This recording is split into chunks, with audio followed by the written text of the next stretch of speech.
For a long time now, the world of AI has been run by just a few big names. But right now, there's a massive strategic gamble going down that could change everything. We're talking about a project called Terafab, and it's all about building the brains for our autonomous future, basically from scratch. And it all kicks off with this number: $25 billion. Just let that sink in for a second. That's the mind-blowing investment behind a new joint project between Tesla and SpaceX, and it's designed to completely redraw the map for advanced AI chip manufacturing. So, what is Terafab exactly? Well, you can't just call it a factory.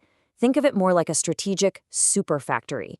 It has one single mission: to mass produce the next generation of AI chips and bring that entire process in-house.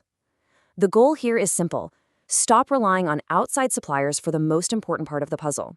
Okay, so why in the world would you spend $25 billion on a single factory? Well, the answer is all about the hardware that it's going to be cranking out. This is where we see just a monumental leap in raw computing power. Just look at the scale of this jump. The current hardware 4, that's our starting point. Now the AI 5 chip, which we're expecting around 2027, is going to be 5 times more powerful. But Terafab, it's being built for the AI 6 chip, which will then double the performance of the AI 5.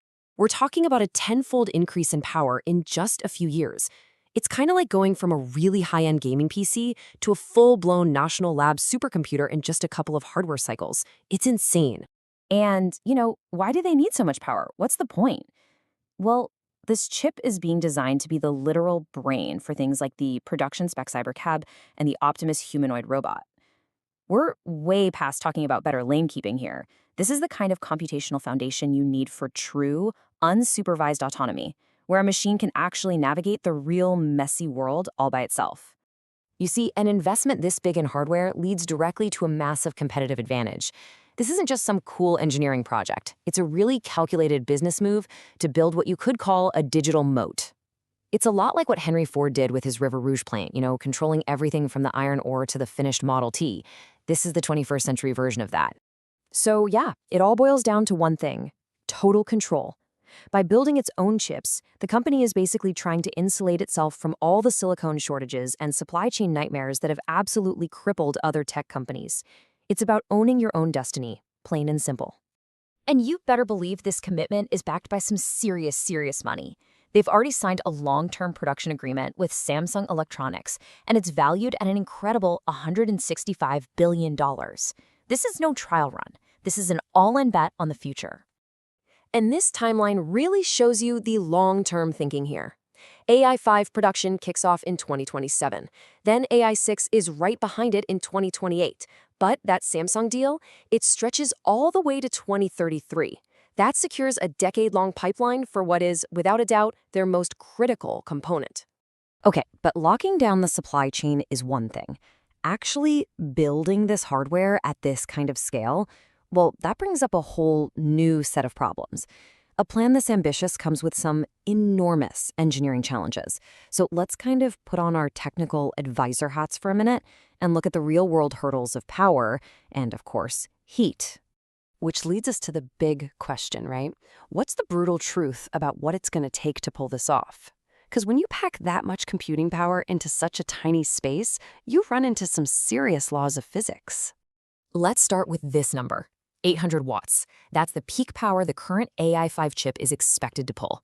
To put that in perspective, that's like having a small microwave oven running inside your car's computer. And all that power creates an absolutely incredible amount of heat that has to go somewhere. And the AI 6? It's going to be even hungrier for power. So the key hurdles are 1, managing that increased power draw, and 2, this is the big one, designing an advanced thermal management system to get rid of the heat. You got to cool these things or they just won't work right. It's like trying to cool a high-end gaming PC, but you have to make it super compact, totally reliable, and efficient enough to run in a car for years. That is a monumental engineering challenge. So after all this talk of multi-billion-dollar factories and super hot chips, why should the average person care about any of this? Well, the answer, as it often does, comes down to price. It's a pretty clear cause and effect chain when you lay it out. Step 1, you build Terafab. Step 2, that lets you mass produce these incredibly powerful AI 6 chips at a much lower cost. That, in turn, enables their whole unboxed manufacturing idea, which is this radical new way to build cars. And that is the key that unlocks the final step, a truly affordable vehicle that costs less than $30,000. And that is what makes those crazy-sounding rumored price points, like a $12,000 car or a $200 a month payment, actually mathematically possible. If you can control the cost of the single most expensive part of the car, its brain, then you can hit these super aggressive price targets. And this right here is the long-term vision. It's about building the infrastructure so that when you buy the car, you own the intelligence inside of it outright. You're not just renting its capabilities with a monthly digital rent or some subscription fee for features that are already physically built into your vehicle. Which, of course, leaves us with one final and pretty provocative question. Is spending $25 billion to build the factory of the future the right move?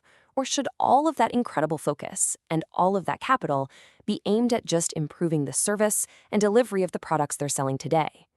It's a huge bet on the future versus fixing the present.